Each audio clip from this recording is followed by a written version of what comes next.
Hello everyone, आज एक लंबे अंतराल के बाद हम इस वीडियो को बना रहे हैं और ये टॉपिक इंटरेस्टिंग है, खास करके बहुत लोगों को पता नहीं हो। Artificial seed. आर्टिफिशियल सीड, इसको हम सिंथेटिक सीड के नाम से भी जानते हैं। सिंथेटिक सीड जो होता है वो नेचुरल सीड से कैसे अलग होता है। यहाँ हम देखिए, ये नेचुरल सीड है। नेचुरल सीड फर्टिलाइजेशन का प्रोडक्ट होता है और फर्टिलाइजेशन के बाद ओवरी के अंदर जो ओव्यूल होता है उसमें जाइगोट होता है और फाइनली ये एम्ब्रियो बनाता है। और जब मैच्योर एम्ब्रियो होता है वो डोर्मेंट स्टेज में चला जाता है। सीड पूरा सीड डिहाइड्रेटेड हो जाता है, सीड से वाटर लॉस होता है और ये सीड डोर्मेंट स्टेज में रहता है। और जब भी फेवरेबल कंडीशन आता है ये जर्मिनेट करके नया प्लांट बना लेता है। अब ये देखते हैं कि आर्टिफिशियल सीड कैसे बनता है। आर्टिफिशियल सीड टिश्यू कल्चर के द्वारा बनाया जाता है। आर्टिफिशियल सीड में हम देख रहे हैं कि ये कोई एक्सप्लांट, जो भी लिविंग टिश्यू है जो ग्रो कर सकता है, प्रोलिफरेट कर सकता है एक सुटेबल कल्चर मीडियम में, उसको हम लेते हैं, उसको एक्सप्लांट कहते हैं और टिश्यू कल्चर के माध्यम से उसको हम प्रोलिफरेट करते हैं। प्रोलिफरेशन के बाद एक एमॉर्फस स्ट्रक्चर बनता है, इरेगुलर स्ट्रक्चर बनता है जिसको हम कैलस कहते हैं। Callus is a lump of cells. अब इस कैलस ये जो है अनडिफरेंशिएटेड मास ऑफ सेल होता है। इसमें एम्ब्रियोजेनेसिस इंड्यूस करते हैं by manipulation of growth hormone. Growth hormone के मैनिपुलेशन के द्वारा हम एम्ब्रियोजेनेसिस इसमें इंट्रोड्यूस करते हैं। तो जैसे ही इंड्यूस करते हैं एम्ब्रियोजेनेसिस, तो इसमें शूट एपेक्स और रूट एपेक्स बनता है। जब शूट एपेक्स और रूट एपेक्स बनता है, वैसे स्ट्रक्चर को हम एम्ब्रॉइड्स कहते हैं। ये एम्ब्रॉइड्स हैं, अर्ली एम्ब्रियो है।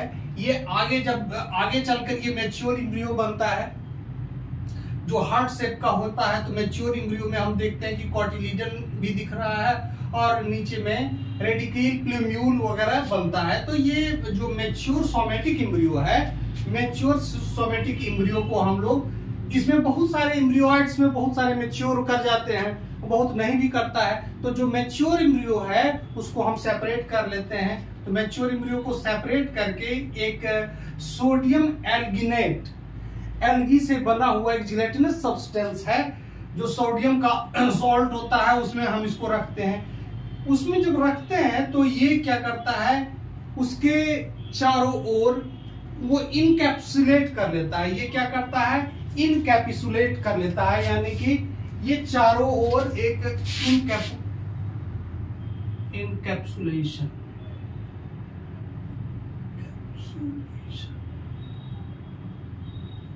यानी कि चारों ओर एक परत बना लेता है, लेयर बना लेता है इस सोमेटिक एम्ब्रियो के।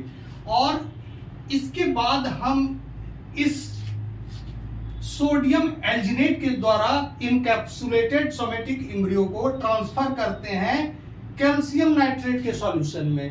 कैल्शियम नाइट्रेट के सॉल्यूशन में जैसे ही हम इसको ट्रांसफर करते हैं तो आयन एक्सचेंज के द्वारा क्या होता है कि जो सोडियम है that is replaced by cationic exchange के द्वारा, that is replaced by the calcium.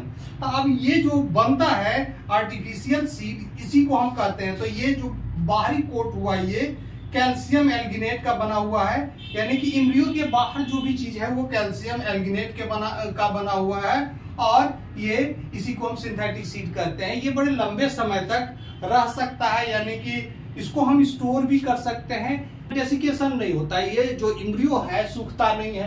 अब डिटेल हम देखते हैं इस आर्टिफिशियल एम्ब्रियो में, आर्टिफिशियल सिंथेटिक सीड में क्या होता है।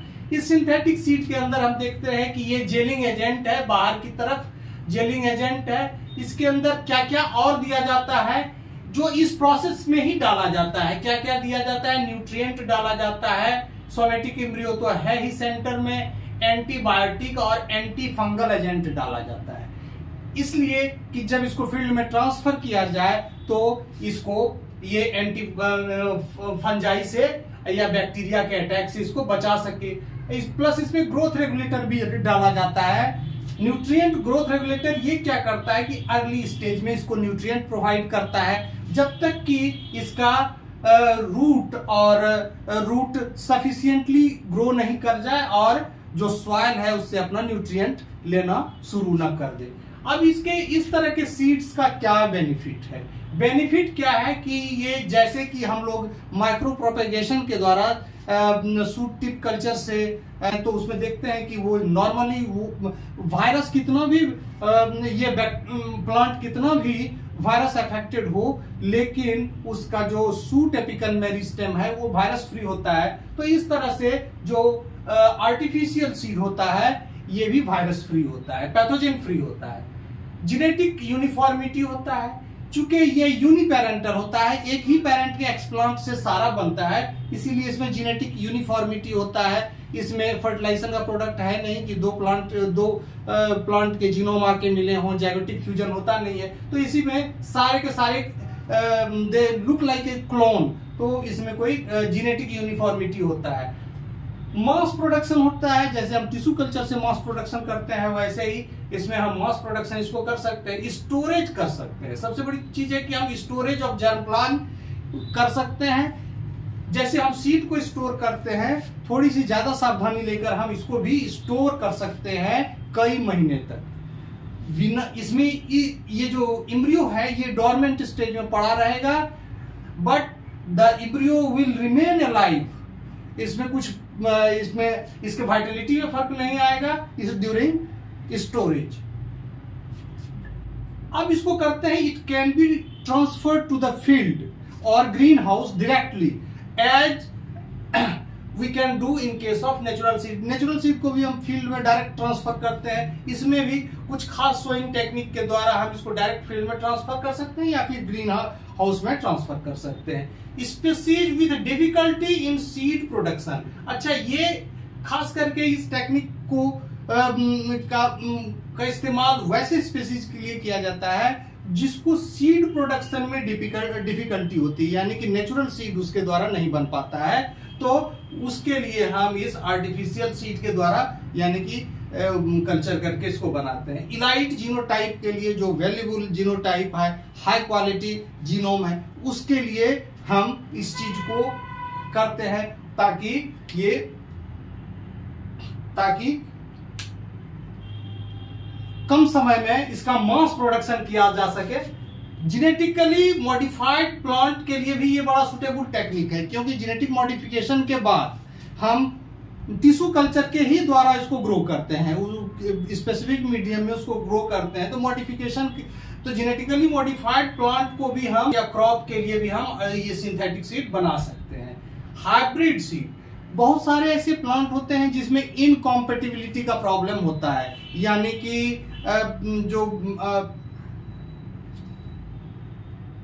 फर्टिलाइजेशन के दौरान पॉलन या तो जर्मिनेट स्टिग्मा पर नहीं कर पाता है और फाइनली जाइगोटिक फ्यूजन नहीं होता है, इस कारण से उसमें हाइब्रिड सीड नहीं बनता है। तो इन केस किसी तरह से हाइब्रिड सीड, यदि हाइब्रिड सीड बन भी जाता है तो वो वायबल नहीं रहता है, यानी कि it can not be use to produce a new plant. इसको हम सो करके नया प्लांट नहीं बना सकते हैं। तो इस हाइब्रिड सीड के को क्या करते हैं कि ऐसे इस प्रकार के सीड के एम्ब्रियो को निकालकर हम इसी टेक्निक के द्वारा हम इनकैप्सुलेट करके ये बना सकते हैं और फाइनली हम उसको ग्रो कर सकते हैं। तो there are so many benefits, खास करके आजकल जो कन्वेंशनल एग्रीकल्चर में बायोटेक्नोलॉजी का जो प्रभाव है उसमें आर्टिफिशियल सीड और टिश्यू कल्चर का बहुत एक इम्पॉर्टेंट रोल है। उसी संदर्भ में हम ये देखते हैं कि आर्टिफिशियल सीड कैसे अब आने वाले समय में हम देखेंगे कि आर्टिफिशियल सीड अभी भी एक्चुअली हो रहा है इस्तेमाल आर्टिफिशियल सीड बहुत सारे क्रॉप के लिए, और it is going to be a very revolutionary change in agriculture. Okay, thank you.